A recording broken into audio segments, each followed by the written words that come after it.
Remember when I said I wouldn't make a news video this month? I lied. It's been a pretty hectic June, so let's round it all up in your monthly Falcom news video. This month we'll be looking at the progress regarding Ys vs Sora No Kiseki, brilliant news in regards to Alno Kiseki, 2 exciting announcements, and finally a delve into the latest news on Falcom's latest entry. Let's roll.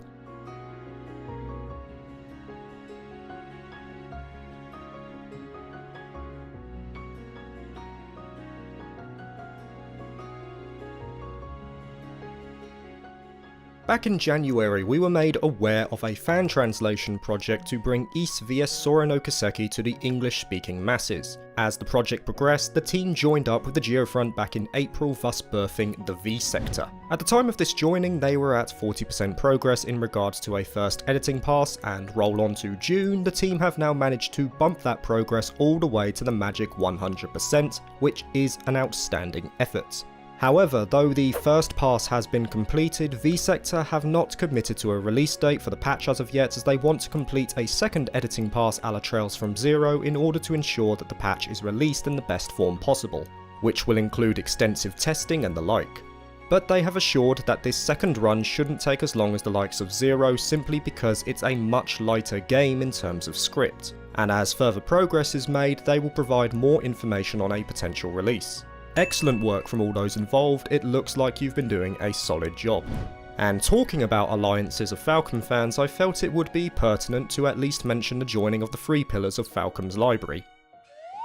At least on the wiki front. The Kiseki, Gagav and Ys wikis are now joined in the eyes of Adios, meaning your encyclopedia of Falcom knowledge is but a few less clicks away.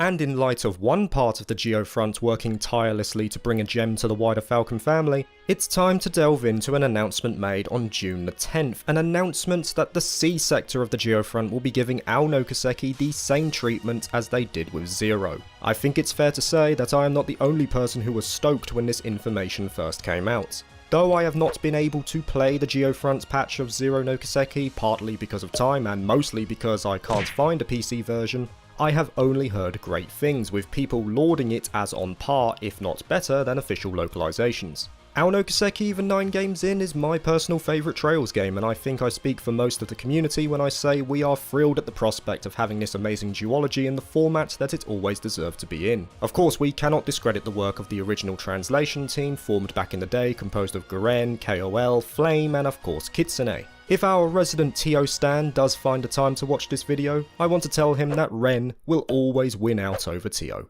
Just kidding man, we're all friends here. It's not a stretch to say that without this original foundation, the likes of the Zero patch and the future Owl patch would not exist, and everyone involved deserves the gratitude they get and will continue to receive. As of the time of recording, the first editing pass is at a tasty 75%, though it is worth mentioning that the lead editor, Scott, has stated even at the earliest he doesn't expect it to be released any time before fall or winter of 2020. As of course, there is a second editing pass to be done, plus testing and any debugging that comes with that, which is perfectly understandable. Despite that, what we do know as Trails fans is that this project couldn't be in better hands, and they deserve all the time they need to make this a reality. Now there is one more thing to mention in regards to Alno Kiseki, since of course this patch will be based on the PC version. For those of you astute members of the Epstein Foundation, you'll know that the PC version of Owl only came out in China back in 2013, and C-Sector have acknowledged this, saying that they have indeed found some avenues whereby the game can be purchased, and they will look to narrow it down to the easiest methods as the patch nears release. And now it's time to move to June the 23rd, the date of the New Game Plus Expo livestream. It didn't take long for Falcom fans to get their first slice of the hype cake, as Cold Steel 4 was given an official PlayStation 4 release date due for the 27th of October, which is around the same time that Cold Steel 3 came out last year. Needless to say, many fans were pining for that release date, and it was quite clear that we were going to get it soon, so this was well within expectation. The next announcement was definitely not within expectation. At the climax of the pre-stream showing, the presenter stated that they had one more game to share. We're nearly through the showcase, but we still have one more announcement before we jump into our post-showcase Twitch stream. Without further ado, here's the first taste of the newest entry in a beloved legacy.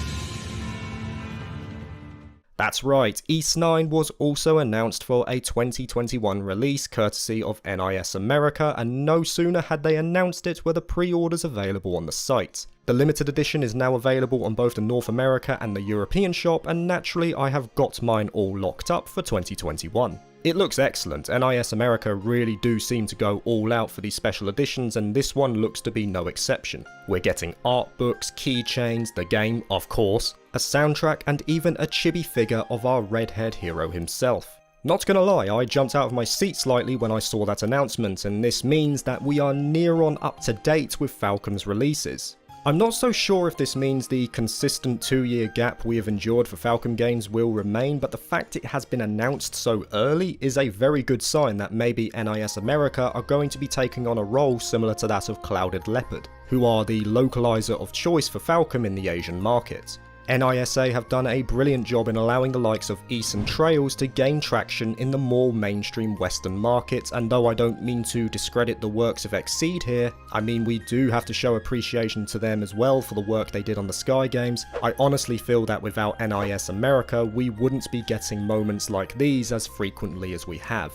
Now, some people are understandably worried about Ys 9 because of course the incident regarding its predecessor Ys 8, which coincidentally was NISA's first foray into Falcom's library, still remains fresh for some fans. For those of you who don't know, there were initial issues with the translation in that it looked like it had been passed through a translation bot, and when that was finally fixed there were also issues with the PC port when that was subsequently released, being poorly optimized and crashing consistently. Naturally, the lingering concern is still there that a similar occurrence could happen.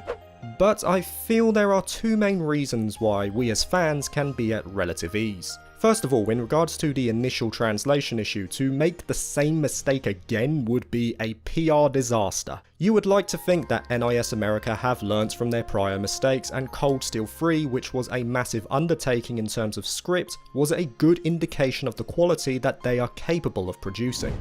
I know there were some people accusing them of censorship, which I personally think was overblown, but in terms of the translation quality, it was solid throughout. And knowing that NISA and Falcom wouldn't want a similar issue to rear its head, I'd like to believe that this won't be an issue. Secondly, let's look at the inevitable PC port of Ys 9, which likely will be released around the same time as the Switch and PlayStation 4 versions. Of course, as mentioned before, NISA had trouble with the port for Ys 8, but back then, they didn't have Durante. Durante and the studio he runs, P3 Studios to be exact, have worked on the Trails series with ports for the likes of Cold Steel 1, 2 and 3, and also he has worked on the definitive patch of Ys 8. For those who have played the PC ports of any of these games, we can testify that they are of a very high quality, and there doesn't seem to be a reason why P3 Studios won't be working on this port either.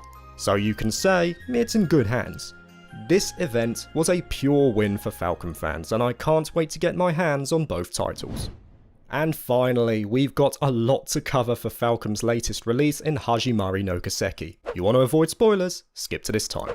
So first of all, Famitsu releases a weekly poll showing the most anticipated games for the year, and Hajimari no Kiseki has been consistently in the top 10, its latest position being rank 8. Now of course this is a poll done by Famitsu readers, which is an indication of the Japanese market, but it's great to see that in Japan at least, the game is being well received prior to its release. In regards to Famitsu, their latest weekly issue showed some new images from the game, including the likes of Sarah, Garcia, Claire and Wald, who appears to be a pseudo-intellectual now. I'll be honest, despite Wald being my least favourite character in Trails, I'm interested to see how he's changed since the last time we saw him. Trails does have a knack for redeeming characters who were initially right down the bottom of the barrel.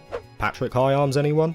These images were swiftly followed by some extra tidbits from Dengeki, and we also got some more information on a little mini-game that will be included. On the off chance that you don't enjoy Hajimari, your experience could potentially be saved by magical girl Alyssa.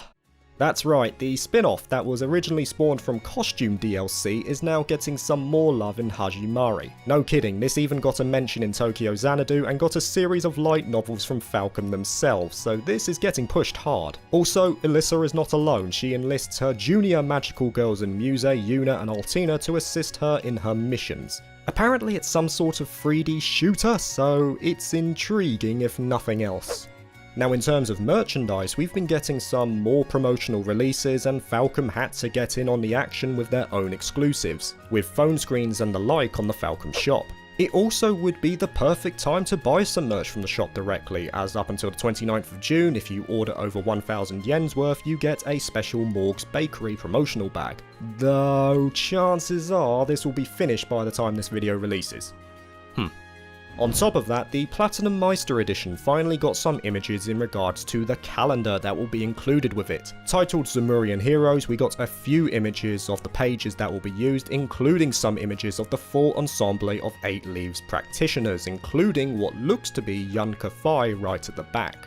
But that is not all the news for Hajimari, because on the 25th of June and the 26th, incidentally, Dengeki ran a live stream where they showed off their exclusive Grandmaster edition, giving us a first look at the likes of the tapestry and the book covers. Not content with just showing off some merch, however, they also gave us this.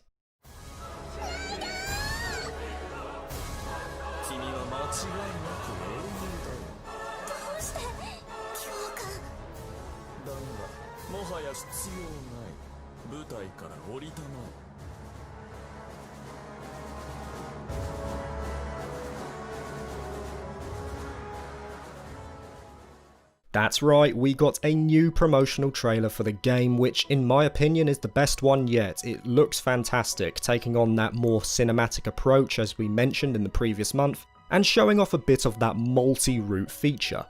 Finally, Kondo made an appearance on this livestream on the 26th, where he also gave the nod that the next Trails game is currently in development, and the project has already made a notable level of progress. I think it's pretty fair to say that we are all guns blazing.